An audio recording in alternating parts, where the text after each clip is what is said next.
Guys അപ്പം ഇന്ന് ഞങ്ങളിങ്ങനെ എക്സാം ഒക്കെ കഴിഞ്ഞപ്പോഴത്തേക്ക് ഫ്രീ ആയിട്ടൊക്കെ ഇരിക്കുമ്പോൾ എൻ്റെ ഫ്രണ്ട്സ് പറഞ്ഞു റൂംമേറ്റ്സ് അവർ പറഞ്ഞു സ്റ്റാർ ഉണ്ടാക്കാമെന്ന്. ഞാൻ അവരെ അറിയാവുന്നതുകൊണ്ട് ഞാൻ വിചാരിച്ചു എല്ലാം തുടങ്ങുകയൊക്കെ ചെയ്ത് ഞാൻ വിചാരിച്ചിനി ഒന്നും ചെയ്യത്തൊന്നുമില്ലായിരിക്കുമെന്ന്.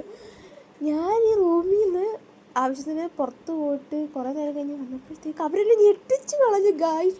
എൻ്റെ കൂട്ടുകാർ ഇത്ര കഴിവുകളാണെന്ന് ഞാൻ അറിഞ്ഞില്ല ഗായ്സ്. അപ്പം ഞാൻ കാണിക്കാം. അവർക്ക് ഈ ക്യാമറയിലൊന്നും വലിയ ഇഷ്ടമല്ല, സോ ഞാൻ സ്റ്റാർ നിങ്ങളെ കാണിക്കാം ഗൈസ്. നിങ്ങൾ കണ്ടിട്ട് അഭിപ്രായം പറയണം. അടിപൊളിയായിട്ടുണ്ട് ഗൈസ്.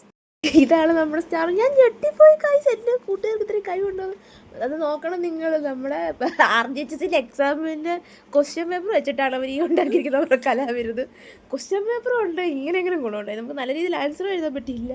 ക്വസ്റ്റ്യൻ പേപ്പർ കൊണ്ട് ഇങ്ങനെയെങ്കിലും ഗുണമുണ്ടായി. ഞങ്ങൾ അടിപൊളി സ്റ്റാർ ഗൈസ്. കമൻറ്റ് ചെയ്യൂ, അടിപൊളിയായിട്ടില്ലേ ഗൈസ്. അപ്പം ബൈ ഗൈസ്.